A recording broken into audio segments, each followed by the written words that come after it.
2012. Ύστερα από 2 χρόνια διάσωσης, οι κυβερνήσεις του μνημονίου αυξάνουν το χρέος από το 115% του ΑΕΠ στο 160%. Ένας στους 2 νέους εργαζόμενους βρίσκεται στην ανεργία. Χιλιάδες άλλοι μεταναστεύουν ή καλούνται να ζήσουν με 500 ευρώ. Οι αυτοκτονίες αυξάνονται κατά 20% και οι άστεγοι στην Αθήνα ξεπερνούν τους 20.000. Το Σύνταγμα καταστρατηγείται. Στελέχη τραπεζών αλλά και πρώην θειασότες της Χούντας των συνταγματαρχών τοποθετούνται σε θέσεις κλειδιά του κρατικού μηχανισμού. Όλα είναι πλέον έτοιμα για την τελευταία πράξη της τραγωδίας. Την ολοκληρωτική εκποίηση της Ελλάδας.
«1991. Ο σύντομος 20ος αιώνας φτάνει στο τέλος του. Η Δύση οραματίζεται το τέλος της ιστορίας και επιχειρεί να το εφαρμόσει στη Ρωσία.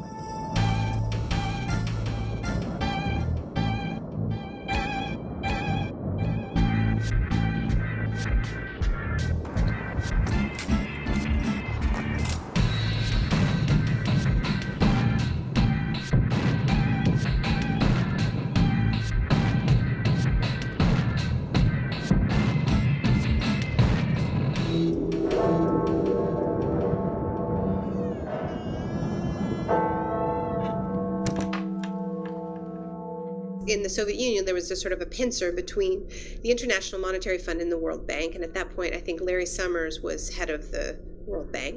And he says the laws of economics are like the laws of engineering. The same rules work everywhere. So that was the arrogance of that moment. The State Department funded through Harvard University a fairly small group of economists and lawyers to manage this transition for the Russians.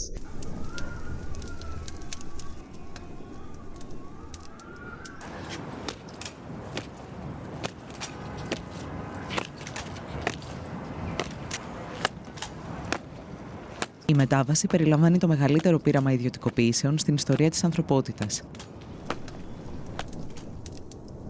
Ένα πείραμα που θα οδηγήσει μια χώρα στην απόλυτη καταστροφή.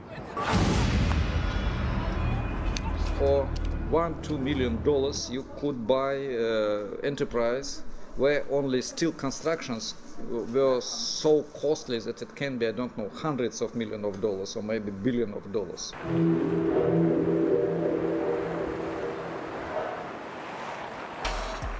Like huge factories in Ural, in Siberia, in central Russia, former military industrial enterprises, chemical enterprises, steel enterprises, and so on.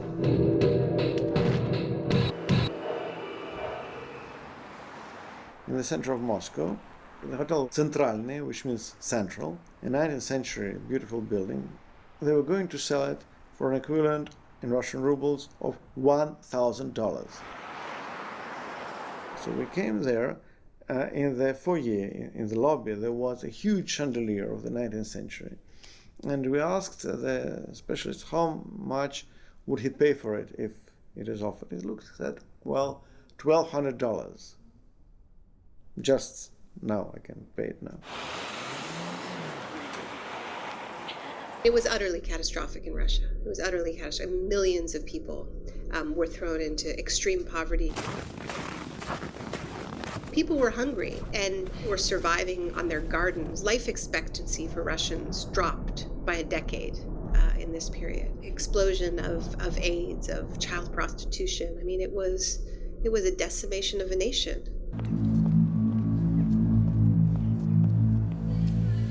Η εκποίηση μιας χώρας που σχεδιάζεται στη Δύση και εφαρμόζεται από τους Ρώσους ολιγάρχες δεν θα μπορούσε να επιβληθεί χωρίς περιορισμό των δημοκρατικών ελευθεριών. Brutal privatization was one of the reasons why opposition started to fight and why Yeltsin and the oligarchs, newly appeared bourgeoisie and bureaucrats started to fight against parliament.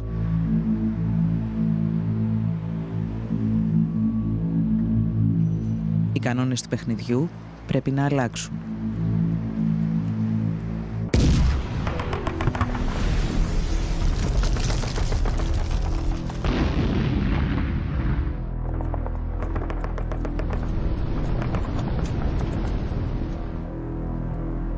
Το 1993, ύστερα από ένα μίνι πραξικόπημα εναντίον του Κοινοβουλίου, ο Γέλτσιν αισθάνεται έτοιμος να ανοίξει ολοκληρωτικά τον ασκό των ιδιωτικοποιήσεων. I am absolutely certain that privatization in 1994 wouldn't be even technically possible without the coup d'etat of 1993. Η διαδικασία αυτή ονομάστηκε καταστρόικα.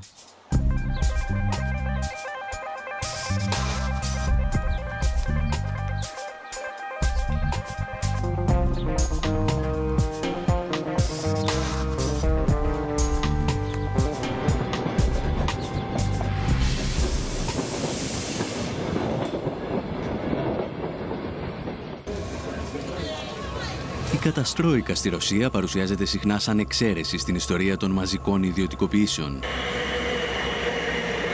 Στην πραγματικότητα ήταν απλώς ένα ακραίο παράδειγμα του πώς η εκποίηση μιας χώρας είναι ασυμβίβαστη με την πολιτική ή την οικονομική δημοκρατία.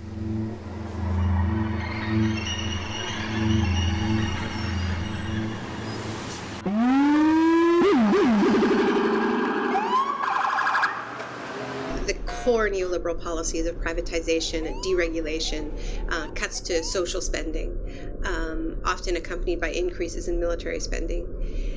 These policies were first imposed under dictatorship. The first laboratories of neoliberalism had nothing whatsoever to do with democracy. Η πρακτική της εκποίησης έρχεται μαζί με τους ανέμους του νεοφιλελευθερισμού που πνέουν για πρώτη φορά στο Πανεπιστήμιο του Σικάγου.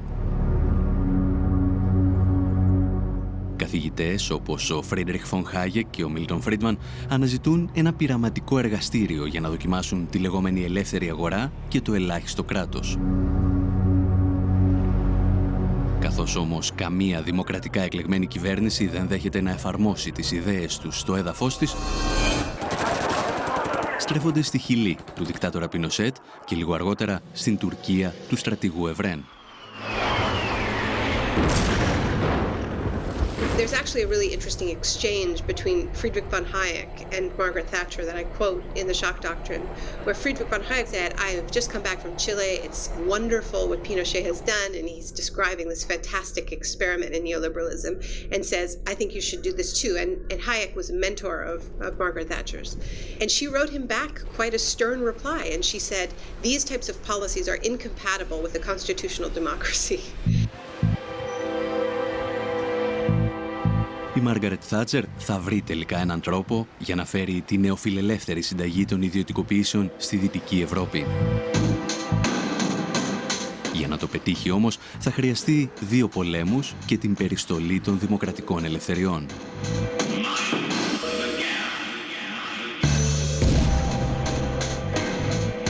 What saved Margaret Thatcher's career as a politician, what got her reelected, was the Falklands War. And she literally said, we won the war abroad and now we must win the war at home. And the war at home was a war against trade unions, and she was explicitly referring to the coal miners. And in an extraordinarily violent way, the Thatcher government just beat down that union. It was some of the most violent attacks on trade union in the Western world.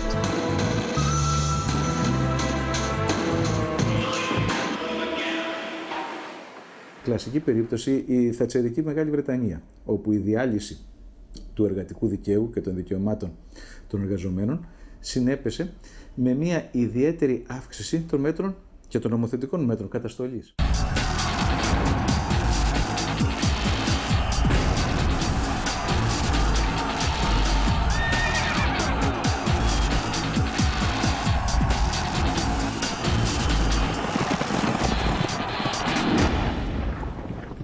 Το πιο χαρακτηριστικό είναι ότι τώρα προβλέπεται στο δίκαιο της Μεγάλης Βρετανίας ότι μια πικετοφορία η οποία θα έχει πάνω από 4 πρόσωπα έξω από ένα χώρο εργασίας θα απογορευτεί ως δυνάμει τρομοκρατική για το φρόνημα των εργαζομένων μέσα στην επιχείρηση.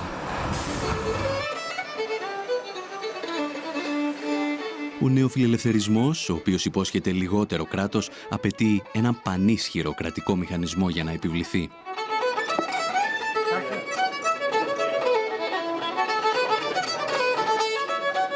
We should never forget that neoliberalism is an ideology.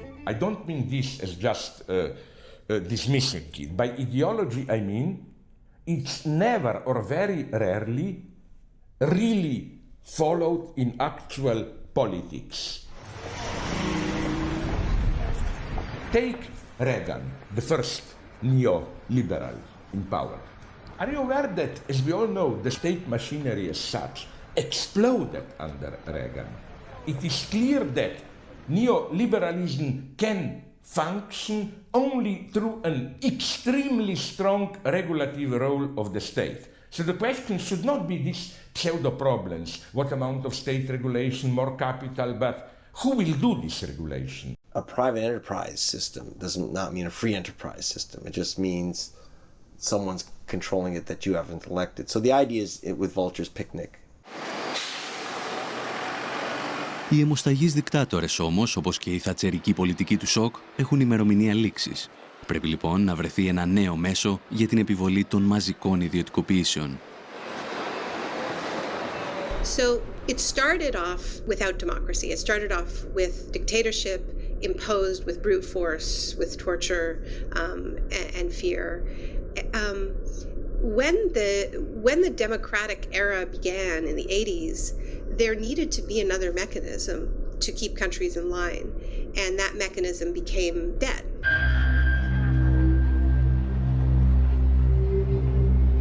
Φορείς όπως το Διεθνές Νομισματικό Ταμείο και ο Παγκόσμιος Οργανισμός Εμπορίου πρωτοστάτησαν στην εκποίηση ολόκληρων χωρών. Σύντομα όμως, στο πλευρό τους βρέθηκε και η Ευρωπαϊκή Ένωση. The emergency packages with the IMF have enabled the EU for the first time to actually advocate privatizations.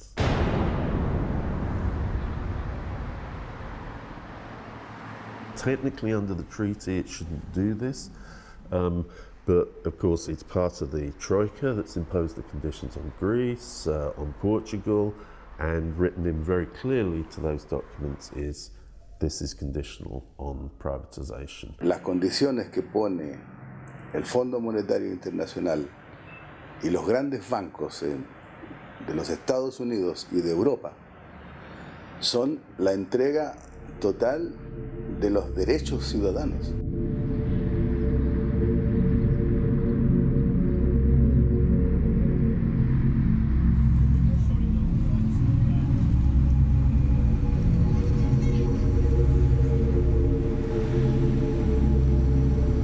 No one privatizes or deregulates unless there's a hammer over their head, like in Greece now, in Spain, in Italy, when basically there's tremendous pressure on the government because there's a desperate financial situation.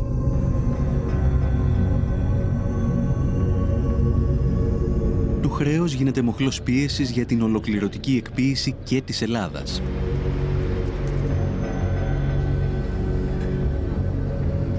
Και Και σε αυτή την περίπτωση όμως υπάρχει ένα μικρό εμπόδιο που πρέπει να ξεπεραστεί. Η δημοκρατία.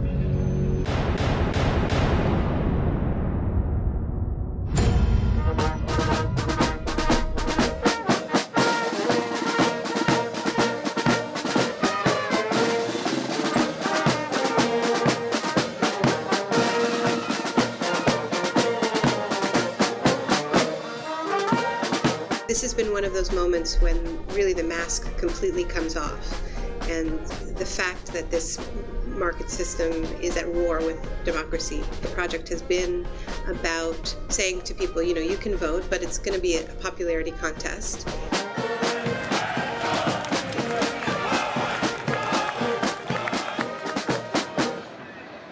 The so-called the independent central bank is a mechanism for saying, you know, politicians can't touch our toys. Η Ευρωπαϊκή Ένωση και οι ελληνικές οικονομικές ελίτ φτάνουν στο σημείο να διορίσουν έναν πρώην κεντρικό τραπεζίτη ως πρωθυπουργό της Ελλάδας. Συνεχίζοντας την πολιτική Παπανδρέου, ο Λουκάς Παπαδήμος τοποθετεί στελέχη τραπεζών όπως ο Γκίκας Χαρδούβελης της Eurobank ακόμη και μέσα στο Μαξίμου. Οι σχέσεις πολιτικής και οικονομικής εξουσίας μετατρέπονται πλέον σε ένα διατραπεζικό deal.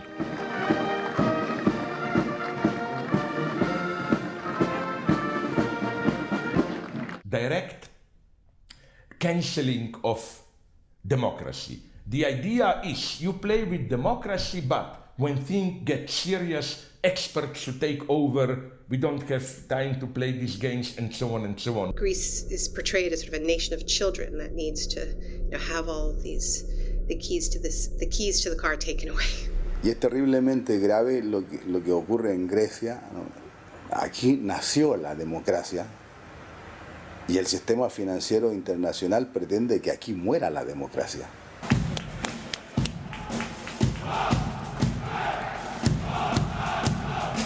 Νομίζω ότι ο επιστημονικός όρος είναι χούντα. Απλώς έχουμε μια ομάδα πολιτικών οι οποίοι έχουν επικεφαλής τους έναν τραπεζίτη και μάλιστα τον ίδιο τραπεζίτη ο οποίος ευθύνεται σε πάρα πολύ μεγάλο βαθμό για την χρεοκοπία. Είναι μια χούντα τραπεζική, αλλά δεν έχει μεγαλύτερη λαϊκή νομιμοποίηση από τη χούντα του Παπαδόπουλου.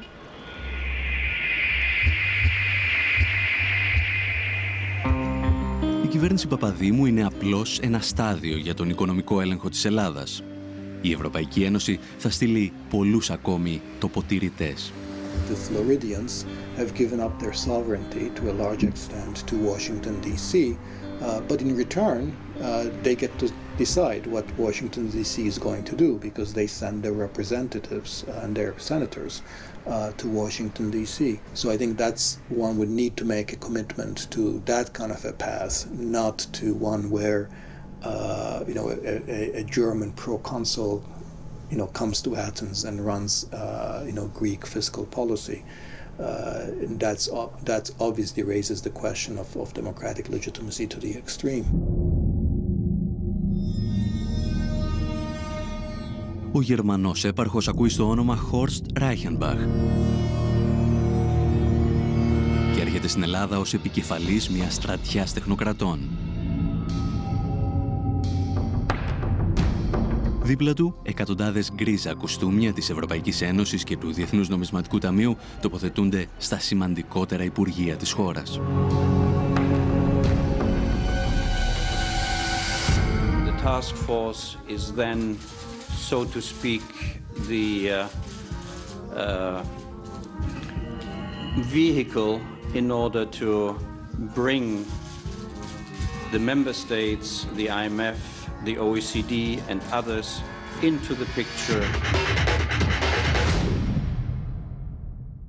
Περνάμε τώρα σε μια νέα περίοδο νεαπικιοκρατική, σε μια νέα περίοδο στην οποία τα διεθνή οικονομικά και πολιτικά κέντρα επιβάλλουν λογικές, όχι πια μόνο τώρα στην Αφρική και στη Λατινική Αμερική, αλλά ακόμα και στην Ευρώπη, και ότι αυτό γίνεται ένα εγγενές κομμάτι της οργάνωσης του ύστερου καπιταλισμού. Welcome. Hello again.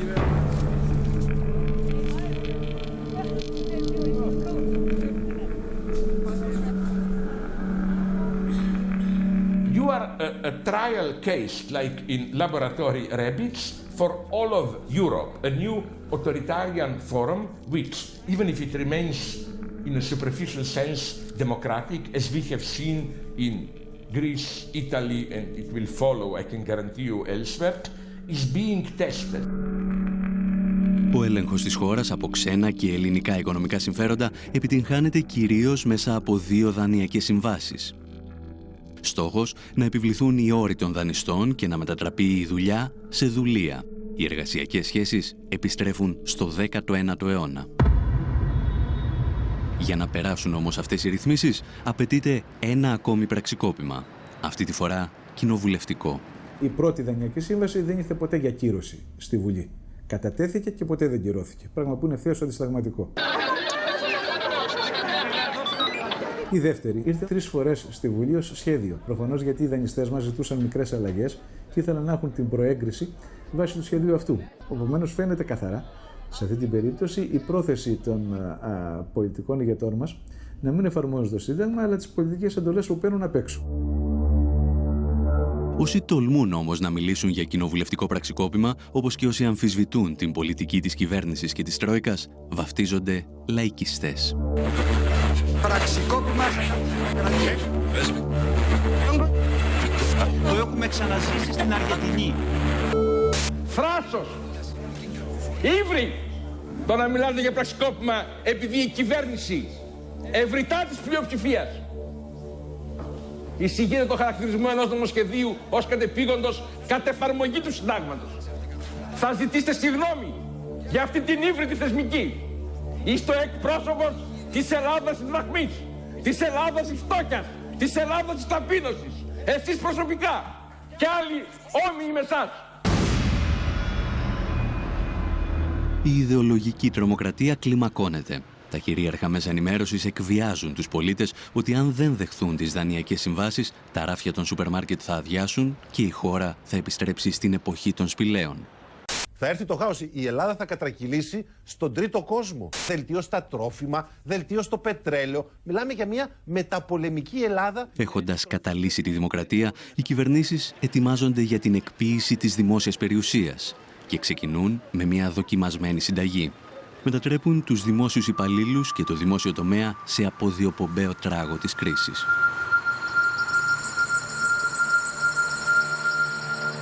There is a sort of ideology that the public sector performs worse than the private sector, but the empirical evidence for that is not strong, and generally the public sector and the private sector perform pretty much as well as one another.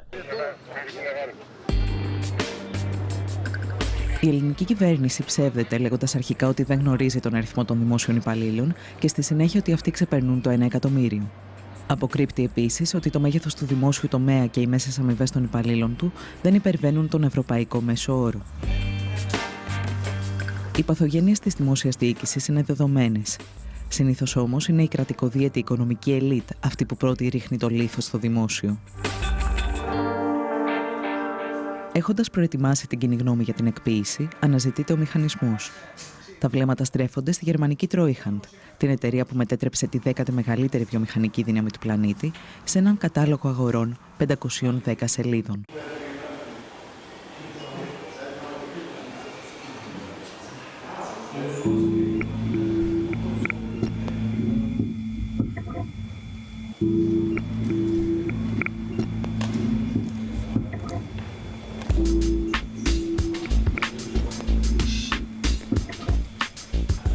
Eurosal, η αίθουσα του ευρώ.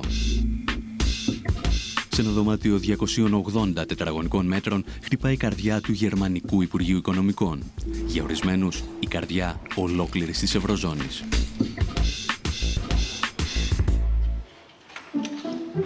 Η αίθουσα έχει τη δική της σκοτεινή ιστορία, συνώνυμη της οικονομικής πορείας του σύγχρονου γερμανικού κράτους. Οι επιτελείς της Luftwaffe χάρασαν σε αυτό το δωμάτιο τη στρατηγική τους για τους βομβαρδισμούς ευρωπαϊκών πόλεων.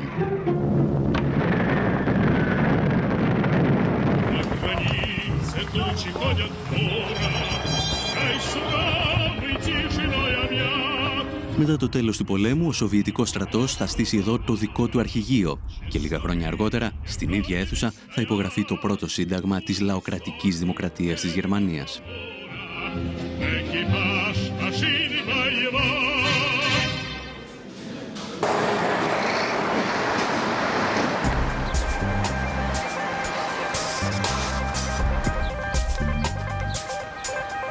Το αρχιτεκτονικό μεγαθύριο που κατασκεύασε ο Γκέρινγκ ως το μεγαλύτερο κτηριακό συγκρότημα στην Ευρώπη στεγάζει τώρα τη μεγαλύτερη βιομηχανική επιχείρηση εκείνης της εποχής.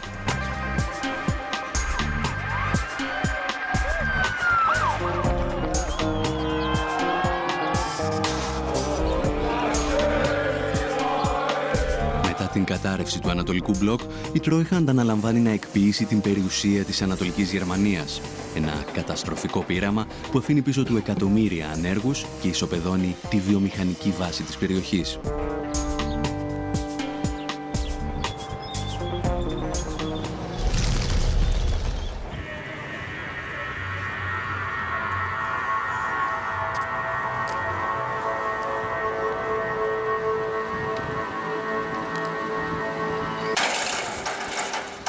Historisch gesehen ist es natürlich eine fatale Geschichte, weil die Treuhand selbst, also die Idee einer Treuhandgesellschaft, quasi von den Bewegungen innerhalb der DDR ausging.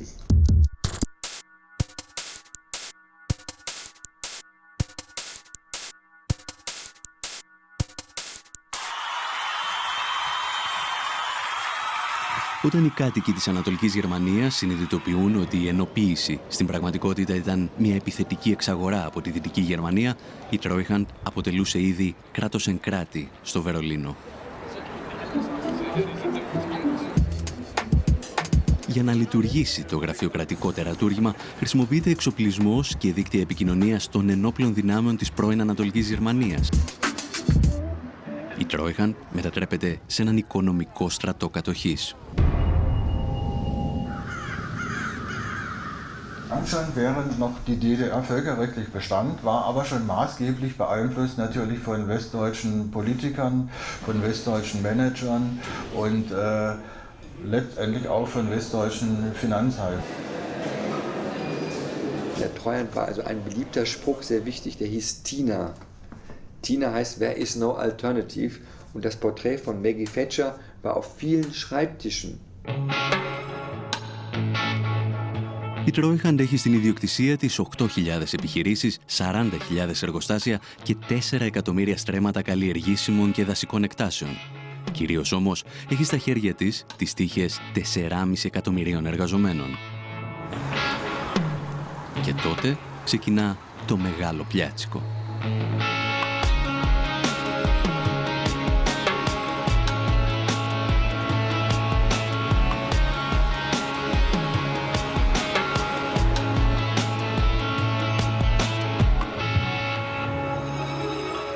Jeden Tag, ob Samstag oder Sonntag, 10 bis 15 Betriebe privatisieren.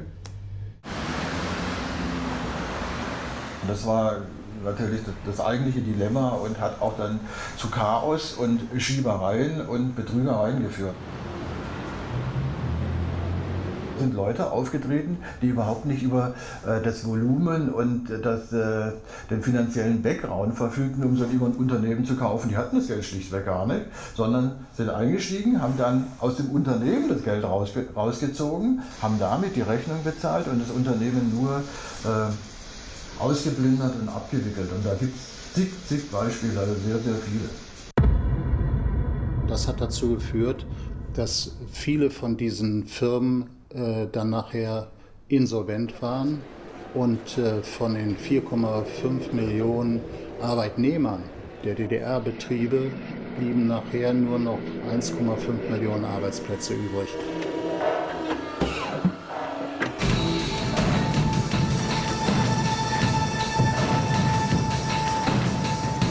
Τα κριτήρια για τις ιδιωτικοποιήσεις δεν ήταν πάντα οικονομικά.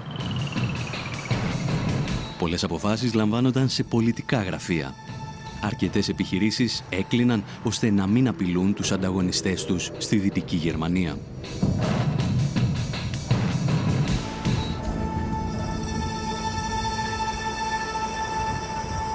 Treuhandbetriebe waren ja nicht wertlos. Da wird immer von marode gesprochen, da waren sicher Betriebe dabei, die nicht funktioniert haben und auch marode waren. Aber es waren auch andere Betriebe dabei, die durchaus mithalten konnten mit westlichen Betrieben, die auch exportiert haben in westliche Länder und die Produkte wurden auch im Westen verkauft. Es gab erhebliche Vorwürfe, dass Parteien Gelder bekommen haben, um bestimmte Privatisierungen zu fördern.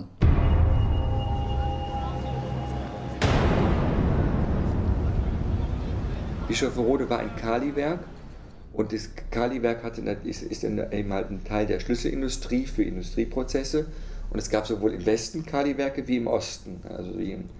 Und natürlich hatte der Einfluss der BASF, also als konkretes Beispiel, war so groß, dass sie eben als Monopolstellung keine andere Konkurrenz dulden musste. Obwohl es Investoren für die Ostbetriebe gab, mussten sie trotzdem liquidiert werden.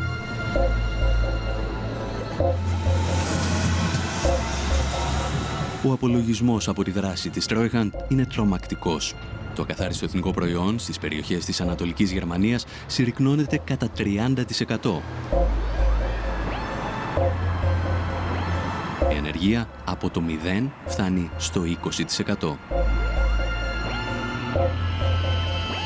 Το σημαντικότερο όμως ήταν ότι αφού ξεπούλησε μια ολόκληρη χώρα, η Τρόιχαντ κατάφερε να παρουσιάσει ζημιές δισεκατομμυρίων.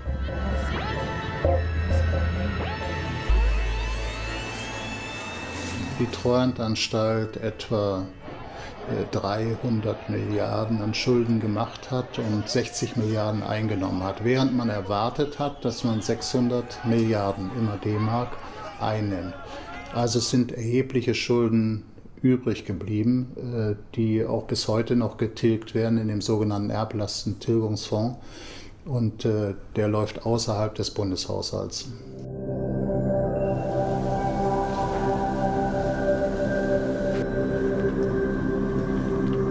Das kann mit Sicherheit nicht ein Vorbild sein. Ich meine, weil tausende Betriebe, die liquidiert wurden und 250 Milliarden Mark Minus, das kann ja nicht das Vorbild sein, jetzt um einem anderen Land als Vorbild zu dienen. Das kann es eigentlich nicht sein.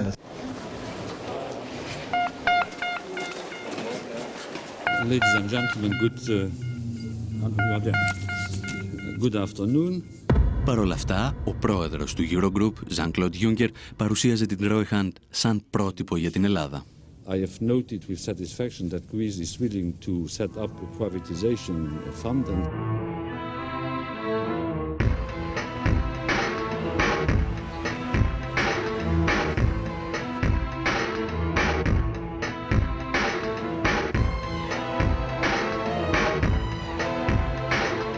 Ένα μήνα αργότερα ιδρύεται το Ταμείο Αξιοποίησης Ιδιωτικής Περιουσίας του Δημοσίου.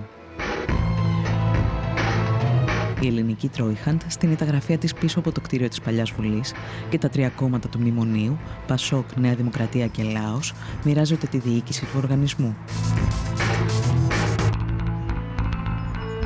Εδώ είναι ο ομότιμος καθηγητής του Αριστοτελείου Πανεπιστημίου, ο κύριος Κουκιάδης. Τώρα, ο κύριος Κωνσταντίνος Μητρόπουλος είναι ο διευθύνων σύμβουλος και το πιο κεντρικό πρόσωπο. Έχει μια εταιρεία, την Cantor, δούλευε και στον Όμιλο Λάτσι πρόσφατα. Λίγους μήνες αργότερα, ο δημοσιογράφος που παρουσίαζε τη σύνθεση του Ταμείου γίνεται υπεύθυνος επικοινωνίας του. Σε άλλες θέσεις κλειδιά συναντώνται πολλά στελέχη από τις δύο εταιρείες που διεύθυνε ο Κώστας Μητρόπουλος. Politicians, the technical advisors, and the senior managers in the public companies themselves are all very acutely aware that the privatization process gives them opportunities of extremely high-paid directorships, consultancies, etc. with the newly privatized companies.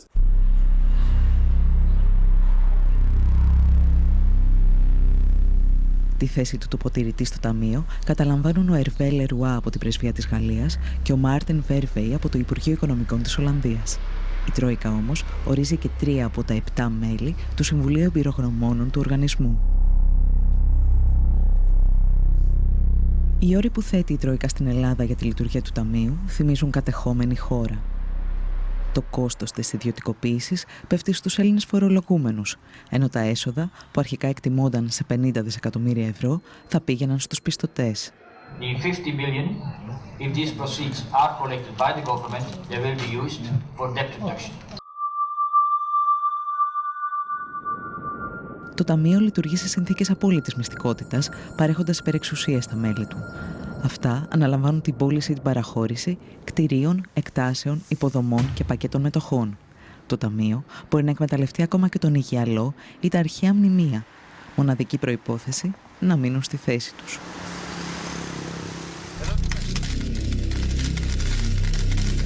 Ακόμη πάντως και πριν από τη δημιουργία του Ταμείου, αξιωματούχοι της κυβέρνησης είχαν αρχίσει να διαλαλούν την πραμάτια του ελληνικού δημοσίου, ταξιδεύοντας σαν περιοδεύων θίασος.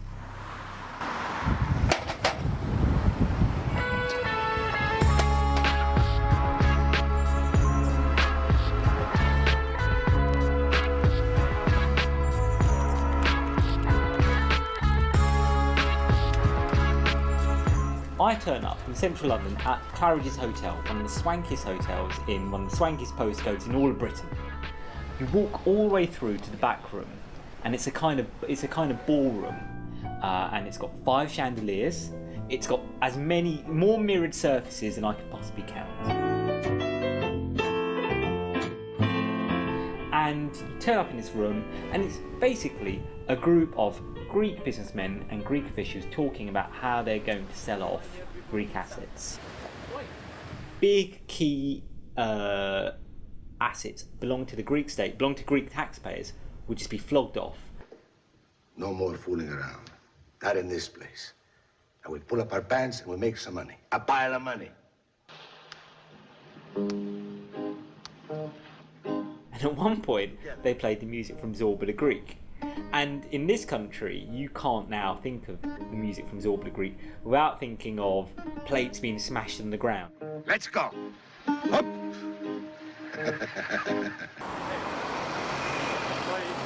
The other thing that you kept hearing in the intervals were you'd hear this song by Monica, who's this Greek pop star, and the lyrics went something along the lines of "Tell me why you don't call me anymore, you don't come anymore."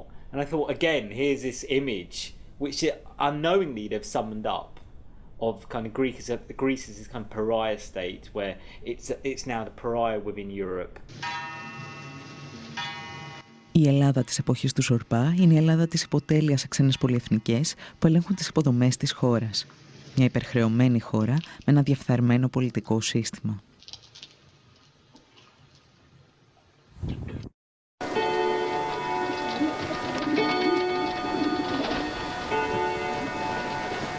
Ήταν μια πολύ παρόμοια κατάσταση στην εποχή μεταξύ των πολέμων. Υπήρχε μια περίοδος, ειδικά ανάμεσα στο 1924 και το 1930, που η Ελλάδα ήταν πάρα πολύ γόνιμο έδαφος και για δανεισμό. Υπήρχαν μια σειρά από τεράστια σκάνδαλα.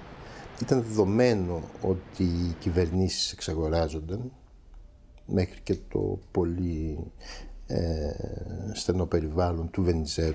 Σε όλα αυτά είχαμε άμεσες παρεμβάσεις των ξένων πρεσβειών.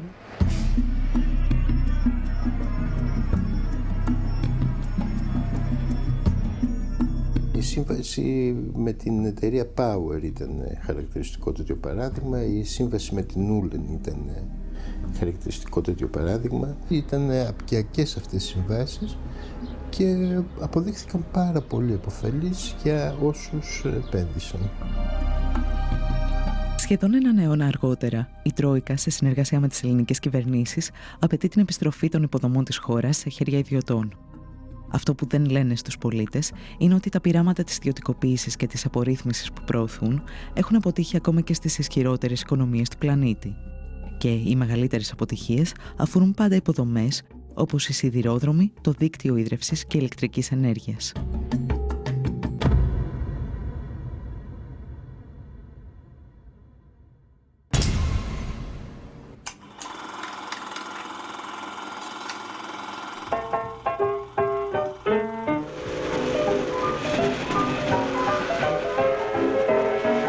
Λένε ότι μπορείς μπορείς να διαβάσεις την ιστορία του παγκόσμιου οικονομικού συστήματος στις γραμμές ενός τρένου. Ο ατμός που οθεί τη βιομηχανική επανάσταση μετατρέπεται σε κερδοσκοπική φούσκα για την αμερικανική οικονομία, όταν δεκάδες ιδιωτικές εταιρείες απλώνουν χιλιόμετρα από μεταλλικές ράγες.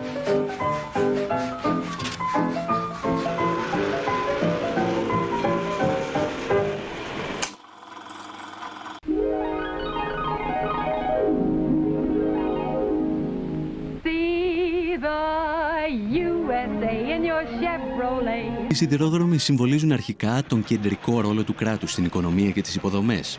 Όμως, μετά το Δεύτερο Παγκόσμιο Πόλεμο, ο οικονομικός φιλελευθερισμός αντικαθιστά τα μέσα μαζικής μεταφοράς με το γιοταχή αυτοκίνητο. 4 ρόδες και ένα τιμόνι οδηγούν το μικροαστικό όνειρο στους αυτοκινητόδρομους της νέας οικονομίας. Η τάση περνά και στην Ευρώπη με καθυστέρηση μερικών δεκαετιών. Όταν οι Τούρκοι δικτάτορες δοκιμάζουν το νεοφιλελεύθερο πείραμα του Πινοσέτ, ο Τουργκούτ Οσάλ θα χαρακτηρίσει τα τρένα κομμουνιστικό δημιούργημα.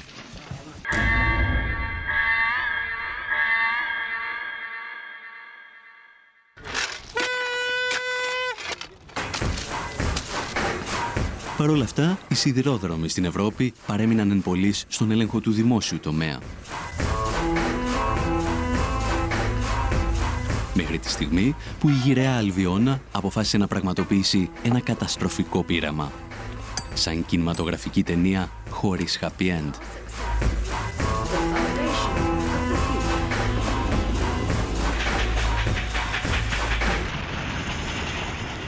We made the navigators about the privatization of the railways after a railway worker got in touch with me with an idea for a script. But in the course of making it, it became plain, well, we knew already, that the privatisation of the railways was a disaster. Oh, Jerry, British Rail's gone. Woodburn Depot is now Northern Infrastructure, and they're going to be competing.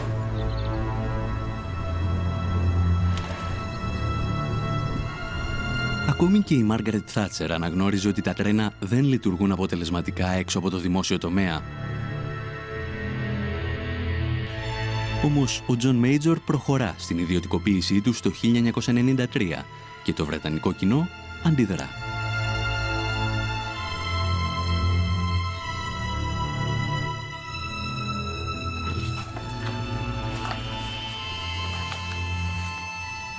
They thought they belonged to them, and they were a public service, not something to be run by companies who put on cheap logos and really seem to be just in it to make money.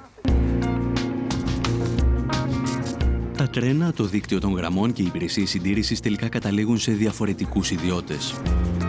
Τόσους πολλούς που στη συντήρηση και μόνο δραστηριοποιούνται 2.000 εταιρείες.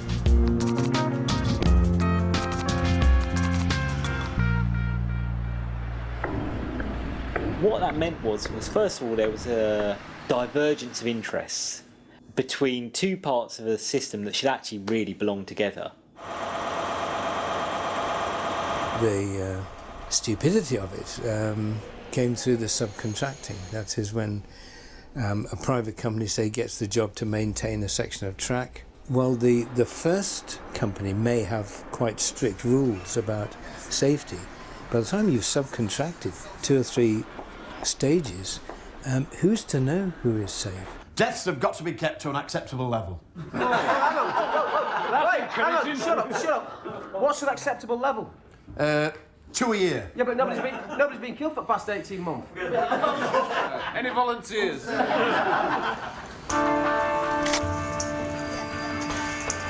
I think there has to be a case made where you say that was indecent haste and in the end it cost lives. Ο απολογισμός είναι τραγικός. Στα 3 μεγαλύτερα δυστυχήματα που αποδίδονται στην ιδιωτικοποίηση, 42 άτομα χάνουν τη ζωή τους και 600 τραυματίζονται. It was undoubted that in the early days of privatization, the way that the industry was privatized caused those accidents. Ο εκτροχιασμός των ιδιωτικοποιήσεων όμως δεν μετριέται μόνο σε ανθρώπινες ζωές. Privatisation was supposed to free up the railways, but has actually made it very difficult to make decisions, say, on opening new routes or closing down routes or changing schedules. But it's left a system which is very complicated, very difficult to administer.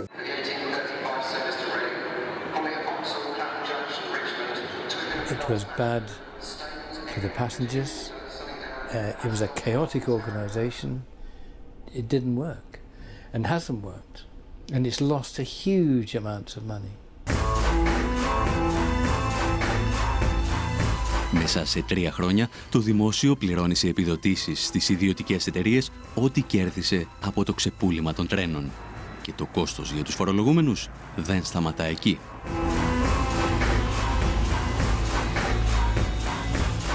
Strangely, to some extent, the railways have been renationalised.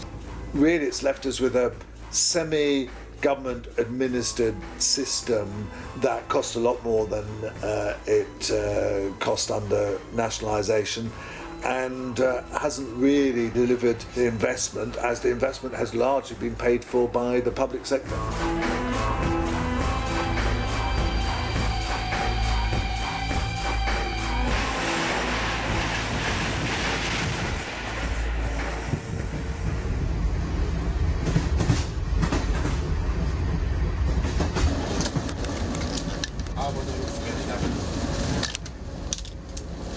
Η Ελλάδα δεν διδάσκεται τίποτα από τη Μεγάλη Βρετανία.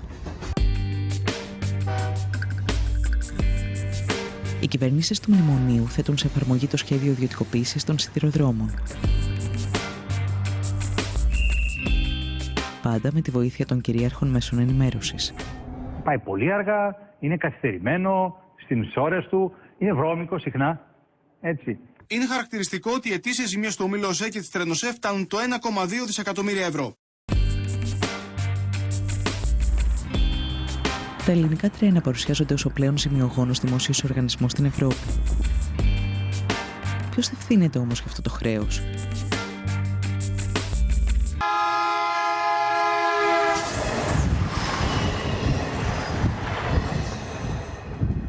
Η πολιτεία υποχρέωνε το σιδηρόδρομο να δανείζεται για τα έργα του. Μια αντίστοιχη περίπτωση δεν υπάρχει στην ελληνική τέτοια, γιατί και οι αυτοκινητόδρομοι και τα λιμάνια και τα αεροδρόμια χρηματοδοτούνταν από το κράτος. Αυτό τον δανεισμό σήμερα η κυβέρνηση τον μετέφερε ότι είναι χρέος του ΟΣΕ. Αυτό είναι αναλυθές και ένα μεγάλο μέρος, γύρω στις τάξεις του 70 με 80%, πράγματι είναι δανεισμός για έργα υποδομής. Τα μεγάλα κανάλια πίσω από τα οποία κρύβονται κάποιοι μεγάλοι εργολάβοι, μας βομβαρδίζουν καθημερινά με ψεύδι, με συκοφαντίες.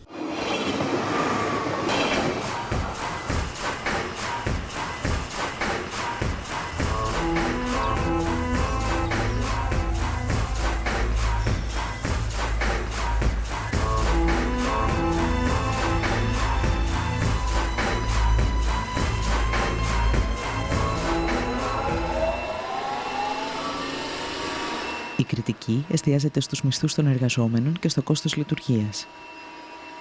Έτσι, υποβαθμίζονται κολυσιαία σκάνδαλα, στα οποία μπλέκονται πολιτικοί, ελληνικές αλλά και ξένες εταιρείες.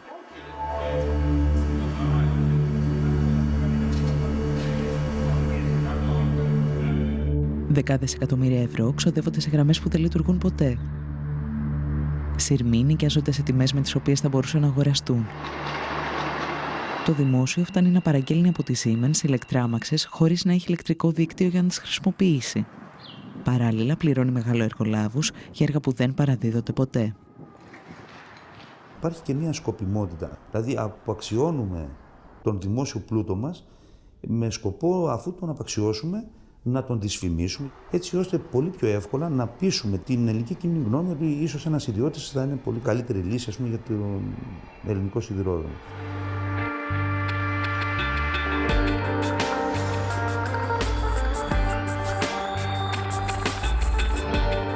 Στο όνομα της εξυγίανσης, η κυβέρνηση απαξιώνει περαιτέρω το σιδηρόδρομο. Μειώνει δραστικά το προσωπικό, υποβαθμίζοντας την ποιότητα, αυξάνει πάνω από 60% τις τιμές των εισιτηρίων και κλείνει μεγάλο μέρος των γραμμών.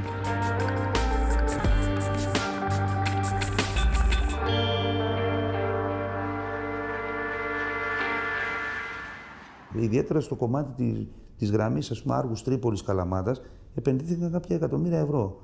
Και σήμερα δεν υπάρχει τρένο εκεί. Μετρώντας μόνο κέρδη ή ζημιές, οι υποστηρικτές της ιδιωτικοποίησης ξεχνούν ότι ο σιδηρόδρομος είναι πάνω απ' όλα ένα αγαθό για την εξυπηρέτηση του πολίτη. Ένα αγαθό για το οποίο έχουν πληρώσει γενιές Ελλήνων φορολογούμενων. Κάποτε στην Ελλάδα, ας πούμε, κρατικοποιούσαν τα χρέη των ιδιωτών. Σήμερα στην Ελλάδα προσπαθούν να ιδιωτικοποιήσουν τα κέρδη που θα μπορούσε να έχει ο πολίτης μέσα από κρατικές υπηρεσίες. Τι επένδυσε ο ιδιώτης ώστε να πάρει αυτό το τομέα σε τιμή πολύ χαμηλή, ας πούμε, από την αξία του ίδιου του έργου.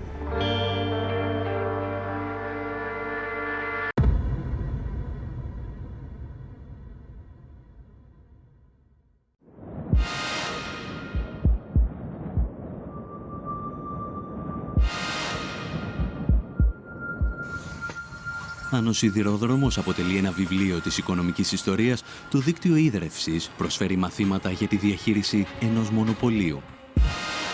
Και αυτή τη φορά έχει έρθει η σειρά του Παρισιού να πληρώσει το λογαριασμό.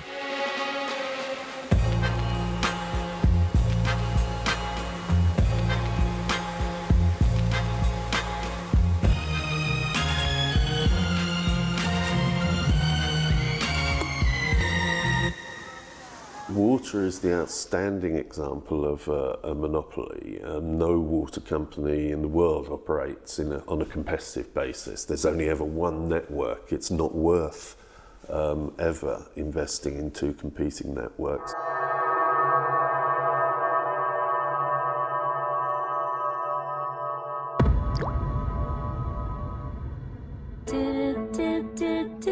Δύο πολυεθνικές με τεράστια οικονομική και πολιτική ισχύ, η Βεόλια και η Σουέζ, διεκδικούν τη διαχείριση του δικτύου ίδρευσης του Παρισιού και ο Ζακ Σιράκ τους την προσφέρει.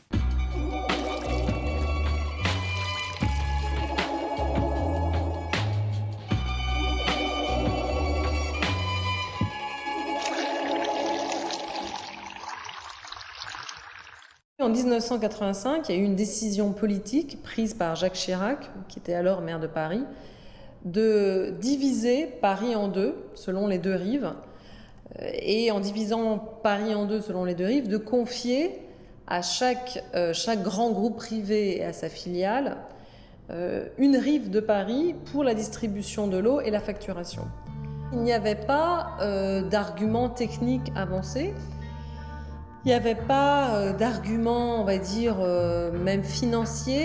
Il y avait, je pense, une position idéologique qui était de dire le privé est plus efficace. Ο λογαριασμός έρχεται φουσκωμένος στους πολίτες. Οι τιμές αυξάνονται συνεχώς επί 15 χρόνια. Le bilan au niveau du prix de l'eau, c'est une facture qui a quand même été multipliée par 260%, donc fois 2,5. Donc c'est vrai qu'on a eu une augmentation croissante du prix de l'eau, avec parfois, comment dirais-je, pas d'explication technique ou économique qui justifiait l'augmentation.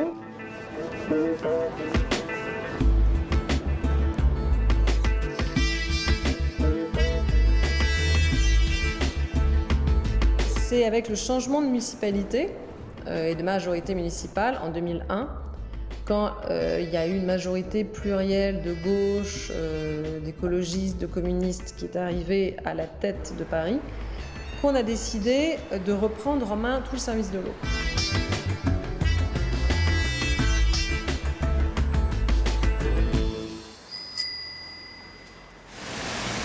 Σε αντίθεση με τους ιδιώτες, η νέα δημοτική εταιρεία ίδρευσης, η οποία συστήνεται το 2010, μειώνει τα τιμολόγια κατά 8% και επενδύει όλα τα έσοδά της στην ανανέωση του δικτύου. Il y a aussi, pour moi, une question très importante qui est une question de démocratie. C'est-à-dire qu'une gestion publique permet, si elle est bien faite, d'avoir une plus grande évaluation politique par la collectivité parisienne.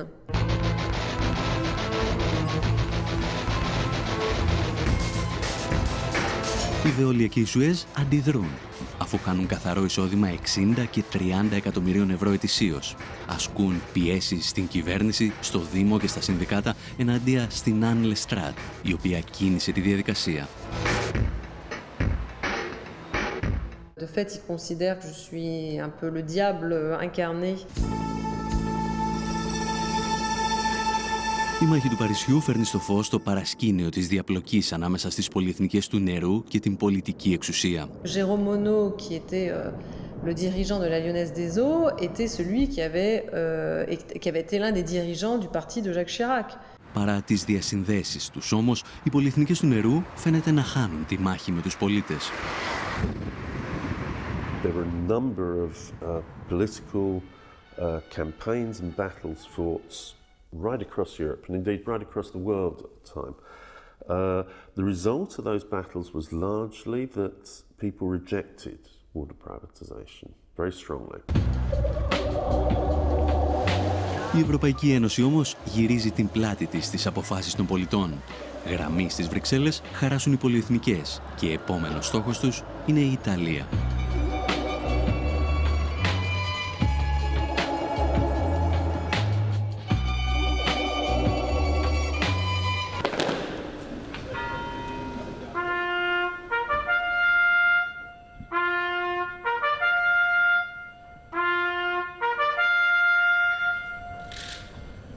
There was a referendum on water privatisation, and 57% of the population turned out to vote, and 96% of them voted that they did not want water privatisation.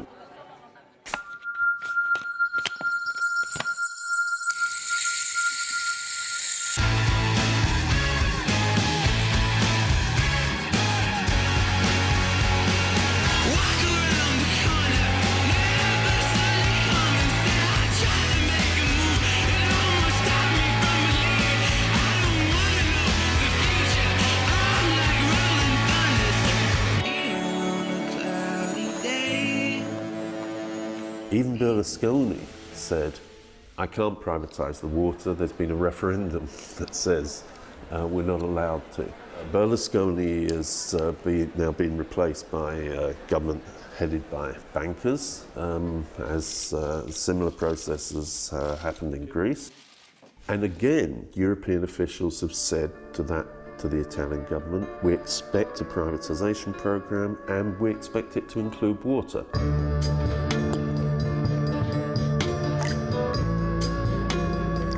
Με μυστική επιστολή τους προς τον νέο Ιταλό Πρωθυπουργό, ο Ζαν-Κλοντ Τρισέ και ο Μάριο Ντράγκι από την Ευρωπαϊκή Κεντρική Τράπεζα απαιτούν αυτό που απέρριψε ο Ιταλικός λαός.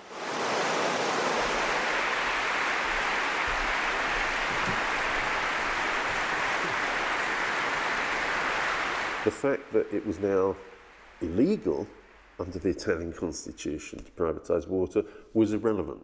A fundamentally undemocratic process, and again similar to the kind of pressures that have been put on Greece.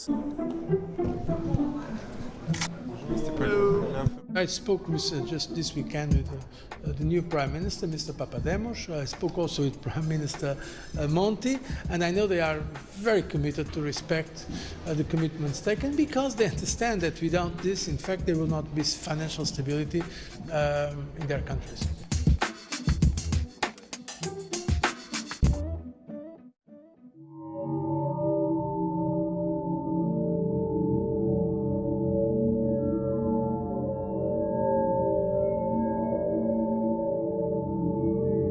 Γνωρίζουμε παγκοσμίως ότι εκεί που δρά βοηθητικά το Διεθνές Νομισματικό Ταμείο, τα νερά ιδιωτικοποιούνται. Γνωρίζουμε πολύ καλά ότι υψηλόβαθμα στελέχη των Σουέζ και Βεόλια είναι υψηλόβαθμα στελέχη και σύμβουλοι του Διεθνούς Νομισματικού Ταμείου. Γνωρίζουμε πολύ καλά ότι στελέχη της Σουέζ και Βεόλια έχουν σχέσεις με την Ευρωπαϊκή Κεντρική Τράπεζα. Γνωρίζουμε πολύ καλά ότι στο Ευρωκοινοβούλιο πληρώνονται πολλοί άνθρωποι για να κάνουν lobbying εκεί μέσα και να προασπίσουν συμφέροντα των δύο αυτών πολυεθνικών. ότι οι άνθρωποι των εταιριών μπαινοβγαίνουν σε κυβερνήσεις και όταν φεύγουν οι κυβερνήσεις ξαναμπαίνουν μέσα στις εταιρείες. Στην Ελλάδα, η κυβέρνηση Παπανδρέου τοποθετεί ως διευθύνοντα σύμβουλο της ΕΙΔΑΠ ένα πρώην υψηλόβαθμο στέλεχος της Veolia. Ο Νίκος Μπάρδης, που προωθούσε την ιδιωτικοποίηση για λογαριασμό της Γαλλικής Πολυεθνικής, σήμερα χαρακτηρίζει την Ελλάδα προπύργιο της Σοβιετικής Ένωσης.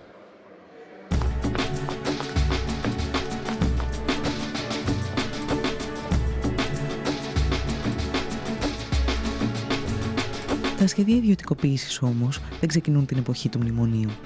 Η εκποίηση του δικτύου ίδρευσης και αποχέτευσης στην Αθήνα και τη Θεσσαλονίκη αρχίζει επί κυβερνήσεων Σιμίτη με την εισαγωγή στο χρηματιστήριο.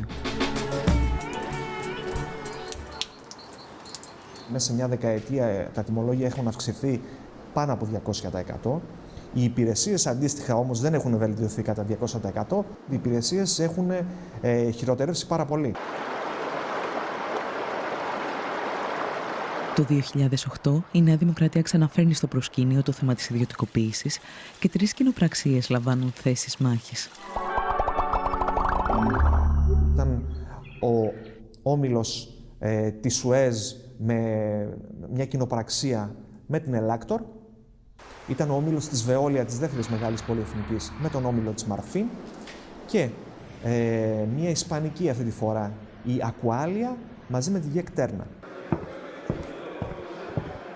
Στελέχη της Σουέζ τότε ερχόντουσαν στα κτίρια. Το τι συζητιόνταν πίσω από κλειστές πόρτες δεν το γνωρίζουμε. Αυτό όμως που γνωρίζουμε πάρα πολύ καλά είναι ότι οι εταιρείες αυτές και κυρίως η Σουέζ έχουν κατηγορηθεί στο εξωτερικό για χρηματισμό δημοσίων υπαλλήλων, κρατικών υπαλλήλων και πολιτικού προσωπικού χωρών της πολιτισμένης Δύσης. Δεν μπορώ να φανταστώ ότι εάν συνέβη κάτι τέτοιο εκεί, αποκλείεται να έχει συμβεί και στη χώρα μας.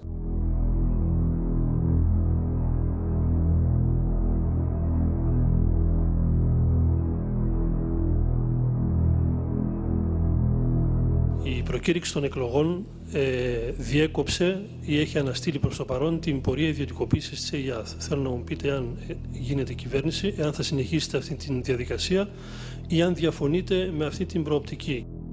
Είμαστε αντίθετοι στην ιδιωτικοποίηση των υδάτινων πόρων.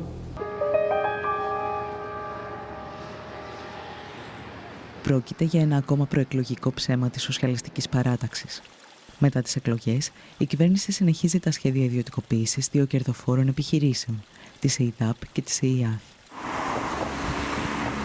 Το κύριο επιχείρημα του κράτους, αλλά και των εταιριών που λιμένονται τον υδάτινο πλούτο του πλανήτη σε όλα τα μήκη και τα πλάτη, ότι δεν πρόκειται να αγοράσουμε τα ποτάμια σας, δεν πρόκειται να αγοράσουμε τις πηγές σας, δεν πρόκειται να πάρουμε τα δίκτυα και να φύγουμε. Αυτά είναι εδώ. Όπως και η Ακρόπολη είναι εδώ και θα την αγοράσουν και θα φύγουν. Εμείς θα πάρουμε μόνο τη συντήρηση, τη διανομή, τη διαχείριση και την τιμολογική πολιτική. Αυτό που παραλείπουν να πούν οι θειασότες της ιδιωτικοποίησης είναι ότι το κόστος αντικατάστασης του δικτύου παραμένει στους πολίτες. Συνεπώς, οι εταιρείες δεν έχουν κανένα κίνητρο για να στηρούν αυτό το δίκτυο.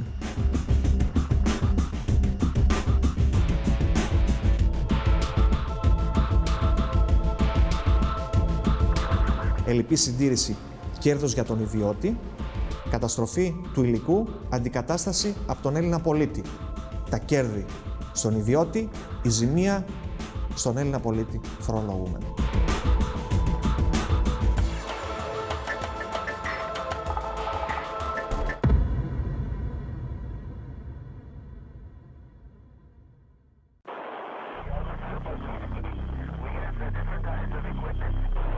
Σαν μαθητευόμενος μάγος, η Ευρώπη θα πληρώσει ακριβά τις ιδιωτικοποιήσεις των υποδομών.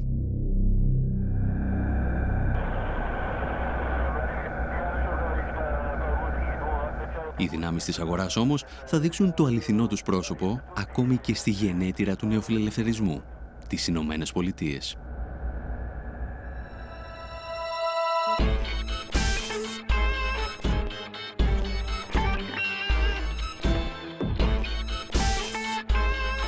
Στα τέλη της δεκαετίας του 90, η Καλιφόρνια απελευθερώνει την αγορά ηλεκτρικής ενέργειας. Όμως, ο πολιτισμός της απορρίθμισης χάνεται μόλις κοπεί το ρεύμα.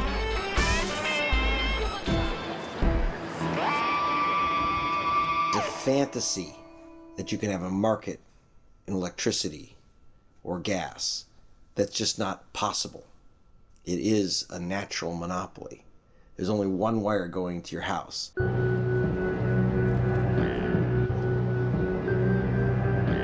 That's my word.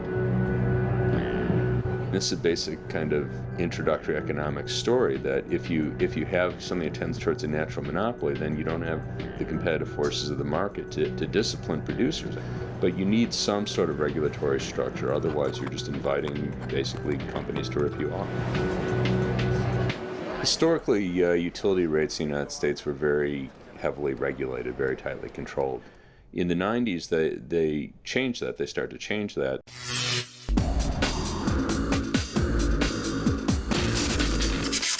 We were going to deregulate the construction, operation, and ownership of the generation plants while leaving the transmission system and the distribution system in the hands of the utilities. Οι εταιρείες παραγωγής ενέργειας μπορούν πλέον να αυξήσουν ανεξέλεγκτα την τιμή χονδρικής. Για να το πετύχουν, αναπτύσσουν σύνθετες στρατηγικές εξαπάτησης με κωδικές ονομασίες. In the case of Enron, they did things like they even had names for them. They're traded as Death Star, Get Shorty, Ricochet, Cramming, False Scheduling. One was named Fat Boy after the first nuclear bomb that was dropped. Οι εταιρείες φτάνουν στο σημείο να διακόπτουν την παραγωγή ηλεκτρισμού προκειμένου να παρουσιάζονται ελλείψεις και να αυξάνεται η τιμή της κιλοβατόρας. Los Angeles Code, Jim. This is Rich. Hey, Rich. This is Bill up at Enron. This is going to be a word-of-mouth kind of thing. Okay. We want you guys to get a little creative. Okay. And come up with a reason to go down. Okay, so we're just coming down for some maintenance. We have people from Enron on tape laughing about how they were pulling power offline and how they were sending grandma's rates through the roof. So the rumor's true? They're fucking taking all the money back from you guys? All that money you guys stole from those poor grandmothers in California? Yeah, Grandma Millie, man. Yeah, now she wants her fucking money back for all the power you charged jammed right up her ass for fucking $250 a megawatt hour.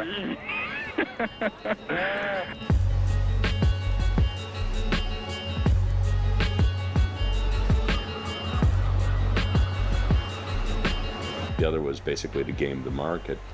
So basically they can get paid for electricity that they were never actually delivering. And what ended up happening was you had prices rising hundreds of percent, even thousands of percent during those peak periods.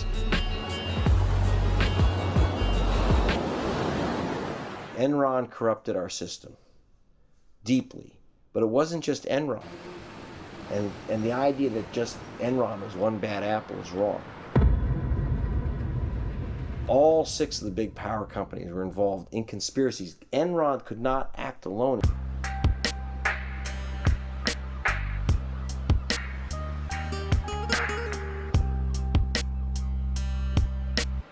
Στην Καλιφόρνια, οι πολίτες πληρώνουν το κόστος του πειράματος και με έναν διαφορετικό τρόπο. Οι δυνάμεις της αγοράς αφήνουν εκατομμύρια ανθρώπους κυριολεκτικά στο σκοτάδι. First blackouts were in June of 2000, so you had basically producers refusing to produce at the prices they were being given, and the utilities ended up having blackouts. Η απελευθέρωση της αγοράς ενέργειας στην Καλιφόρνια επιβλήθηκε υπό την ασφικτική πίεση μεγάλων επιχειρήσεων. Ακόμη και αυτές όμως βγήκαν ζημιωμένες από την απορρίθμιση.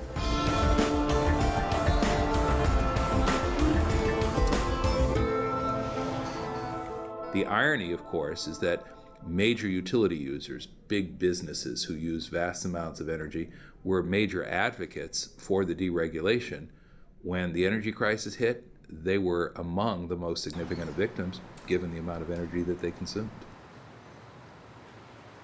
Καθώς οι τιμές λιανικής δεν μπορούσαν να ακολουθήσουν το ξέφρενο κερδοσκοπικό παιχνίδι στις τιμές χονδρικής, το σύστημα άρχισε να καταρρέει. The more energy they provided, the more money they lost, and faster and faster and faster. And so in very short order, one of our two investor-owned utilities here in California declared bankruptcy, and the other one was awfully close. The story was re-regulation.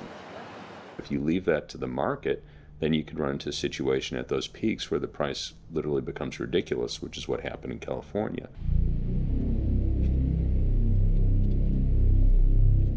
Regulation is the application of democracy to the economy. It's how we as a public democratically control monopoly businesses so they don't control us. That's my word. Struggle in the past.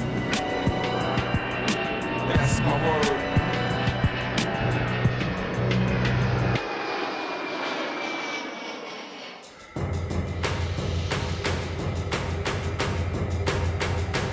Η Ευρώπη θα γνωρίσει τις δικές της σκοτεινές ημέρες από την απορρίθμιση και τις ιδιωτικοποίησεις στην αγορά ενέργειας. Η απορρίθμιση ξεκινά με τη συνθήκη του Μάστριχτ, όταν η Ευρωπαϊκή Ένωση υπόσχεται βελτίωση των υπηρεσιών και μείωση των τιμών.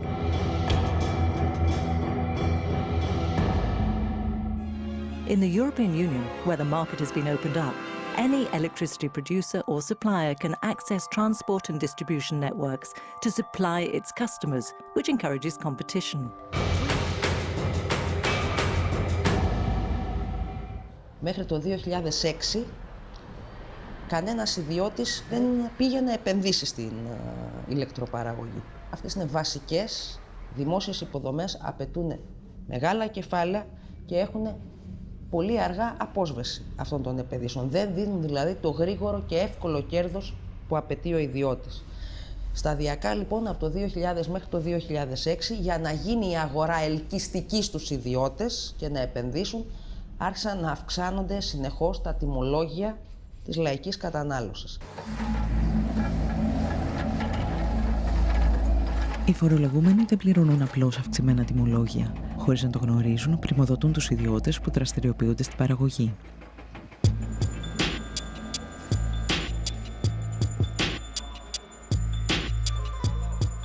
Ο Μυτιληνός έχει την αλουμίνα της Ελλάδος και ο Λάτσης στα ελληνικά πετρέλαια, τα δηληστήρια. Αυτοί χρειαζόταν ρεύμα και κάναν μονάδες παραγωγής ρεύματος για τις δικές τους επιχειρήσεις. Όμως επειδή είδαν ότι συμφέρει καλύτερα να μην κάνουν αυτό, να μην παίρνουν το δικό τους ρεύμα, δίνουν αυτό το ρεύμα στη ΔΕΗ με 100 ευρώ τη μεγαβατόρα στη χοντρική, ενώ η ίδια η ΔΕΗ πουλάει ρεύμα και στους άλλους βιομήχανους αλλά και σε αυτούς με 43. Τα φωτοβολταϊκά πληρώνει η ΔΕΗ 51 λεπτά την κιλοβατόρα, ενώ η ίδια πουλάει 11. Με τις συνεχείς αυξήσεις των τιμολογίων όμως, οι ιδιώτες καταλαβαίνουν ότι μπορούν να κερδοφορήσουν και από την εμπορία της ηλεκτρικής ενέργειας.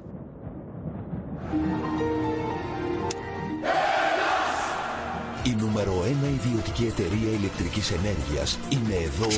Ο Δόκτωρ Λάμπρος ο ρευματολόγος και η κυρία Φωτεινή άλλαξαν ρεύμα χωρίς καμία αλλαγή στο μετρητή τους. Κάποια στιγμή λοιπόν εμφανίστηκαν και οι ιδιώτες πάροχοι. Τι σημαίνει λοιπόν πάροχος? Σημαίνει απλά μεσίτης. Γι' αυτό και ονομάζονταν και αεριτζίδες, γιατί δεν είχαν τίποτα. Για να μιλάμε με νούμερα, με 60.000 δηλαδή μετοχικό κεφάλαιο, μιλάμε για αστείο ποσό, μπορούσε κάποιος να πάρει άδεια ως πάροχος ηλεκτρικής ενέργειας. Μια εταιρεία που παράγει ενέργεια από ανανεώσιμες πηγές. Από πού έπαιρναν την πράσινη ενέργεια που διαφήμιζαν? Από τη ΔΕΗ.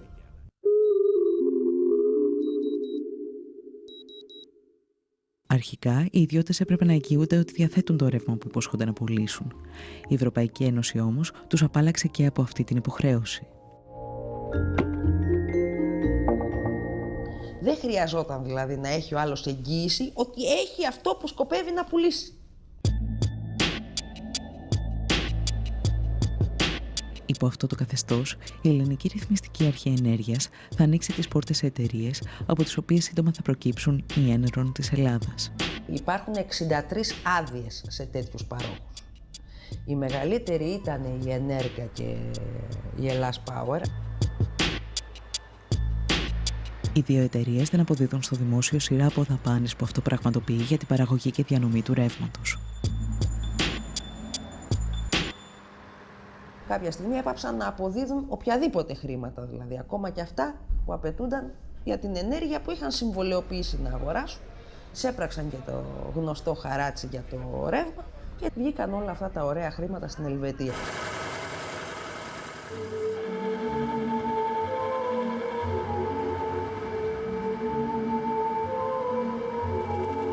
Η περίπτωση της Ενέρκα και της Ελλάς Power είναι απλώς η κορυφή του παγόβουνου των εκατοντάδων εκατομμυρίων ευρώ που στοιχίζει στους Έλληνες φορολογούμενους η απορρίθμιση.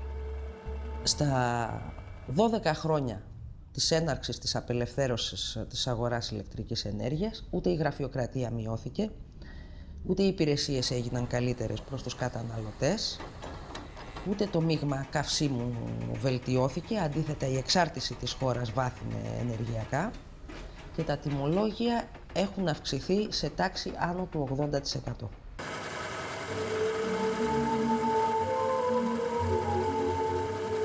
Οι φορολογούμενοι είναι τα πρώτα θύματα. Το κόστος όμως μετριέται και στις πλάτες των εργαζομένων. Το βάρος του φεύγος πέφτει στα ορυχεία και στους σταθμούς παραγωγής. Πριν την απελευθέρωση που ξεκίνησε το 98-99, είχε 35.000 εργαζόμενους, τακτικό προσωπικό, και σήμερα έχει 22. Δηλαδή μια πολύ μεγάλη μείωση του προσωπικού που αυτό αντικαταστάθηκε από εργολάβους, εργαζόμενους σε εργολάβους, εργαζόμενους σε δουλεμπόριο και πολλούς έκτακτους. Οι εργολάβοι δεν τους ενδιαφέρει ιδιαίτερα η ποιότητα, αντιθέτως τους βοηθάει να μην γίνονται καλές συντηρήσεις και να έχουν δουλειά. Επίσης έβγαλε πολλά ατυχήματα, δεν υπάρχει χρονιά η ΔΕΗ να μην έχει 2, 3 και 4 θανατηφόρα ατυχήματα.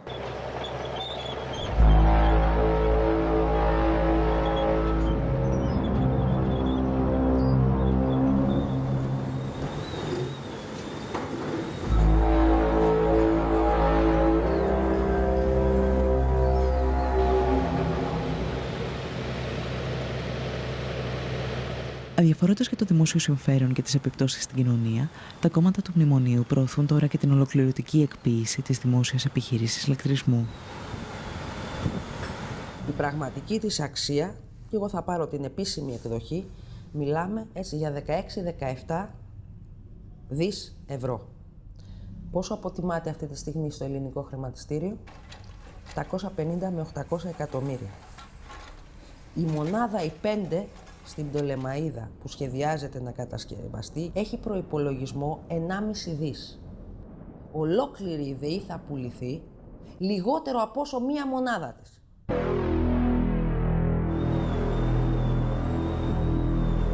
Ο ελληνικός λαός στην ουσία πλήρωσε χρόνια να κάνει δίκτυα μέχρι να πάει μέχρι το τελευταίο χωριό, τα οποία θα μπορούν να τα εκμεταλλεύονται πλέον οι ιδιώτες, κυρίως είναι οι ιδιώτες κρατικοδίαιτε, και βγάζουν από αυτά παρά να προσφέρουν κάτι. Η ΔΕΗ δεν χτίστηκε από κανέναν ιδιώτη, χτίστηκε 60 ολόκληρα χρόνια από το ειστέρημα του ελληνικού λαού. Η ηλεκτροδότηση σε όλη τη χώρα είναι περιουσία μας. Δεν μπορούμε να τη χαρίσουμε.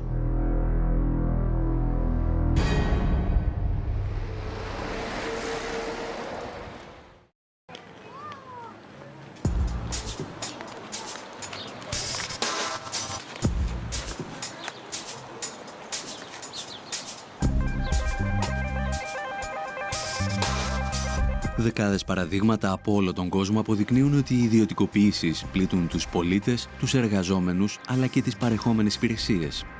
Σήμερα παρουσιάζονται σαν αναγκαιότητα για την αντιμετώπιση της κρίσης χρέους. Ωστόσο, ακόμη και οι οπαδοί της ιδιωτικοποίησης διαφωνούν με αυτή την άποψη.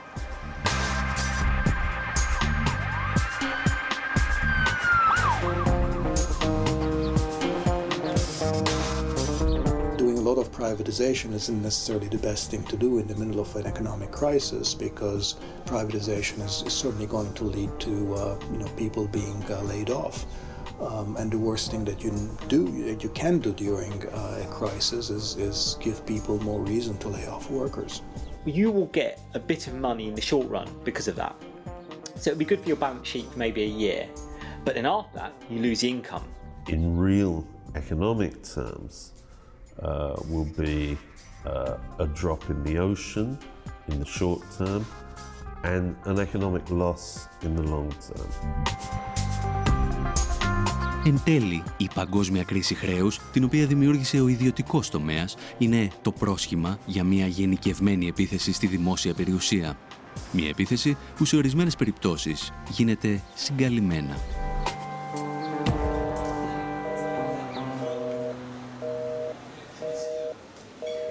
Η ιδιωτικοποίηση πραγματικά δεν αφορά μόνο την περίπτωση που φεύγουν ολόκληρες δραστηριότητες από το δημόσιο, ας πούμε τη μορφή παραχώρησης δημόσιας υπηρεσίας. Μιας μορφής ιδιωτικοποίηση είναι επίσης όταν τα πανεπιστήμια θα αξιολογούνται όχι μόνο με βάση την εκπαίδευση την οποία δίνουν, κατά πόσο είναι υψηλό επίπεδο ή όχι, αλλά και κατά πόσο αυτές οι υπηρεσίες εκπαιδευτικές γίνονται αποδεκτές από την αγορά.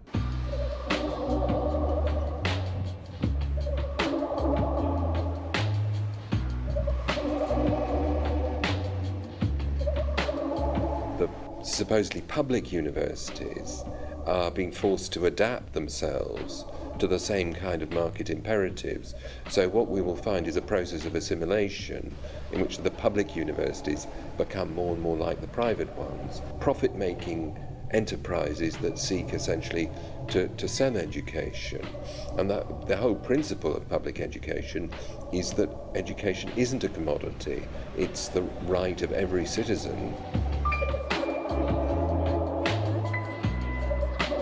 Η προσπάθεια ιδιωτικοποίησης συνεχίζεται ακόμη και σε αυτό που ο Μάρξ κάποτε αποκαλούσε γενική διάνοια, τη συσσωρευμένη κοινωνική και τεχνολογική γνώση που παράγει τον πλούτο μιας κοινωνίας. How Bill Gates became the richest man in the world. It was precisely through privatization of commerce. In what sense?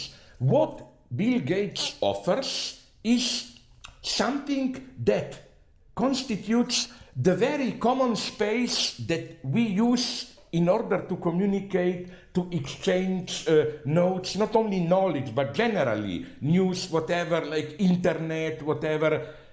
In order to be in touch with each other, we have, as it were, to enter the Bill Gates domain.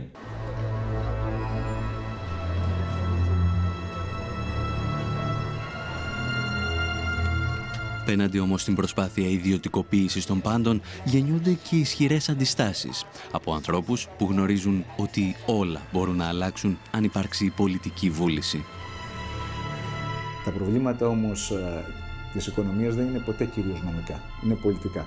Όταν υπάρχει πολιτική απόφαση, όλες αυτές οι διαδικασίες μπορούν να αναστραφούν. In places like Argentina, Bolivia, Ecuador, retaking of the private systems, of privatized systems. In some cases, because they had to. There are remunicipalizations happening now in Europe. What's happened in Germany over the last 2 years has been quite widespread remunicipalization of electricity services. Η απάντηση στις ιδιωτικοποιήσεις όμως δεν μπορεί να είναι η επιστροφή στην κατάσταση που μας έφερε ως εδώ. Στόχος είναι πάντα η δημόσια περιουσία να ελέγχεται από αυτούς που τη δημιούργησαν, τους εργαζόμενους. I think we have to learn lessons from the past and the management structure needs to be more democratic. Authority needs to come from the bottom, not from the top. Πρέπει ο ελληνικός λαός να δώσει μάχη για αυτά, γιατί αν δεν το κάνει, δεν πρόκειται να ξανασηκωθεί. I hope the Greek people will fight it and I hope other European trade unions will help them. To students and workers in Greek universities, I say that resist with all your might and main. No, you are not victims. Okay, you can. You are, but basically you are fighting, my God.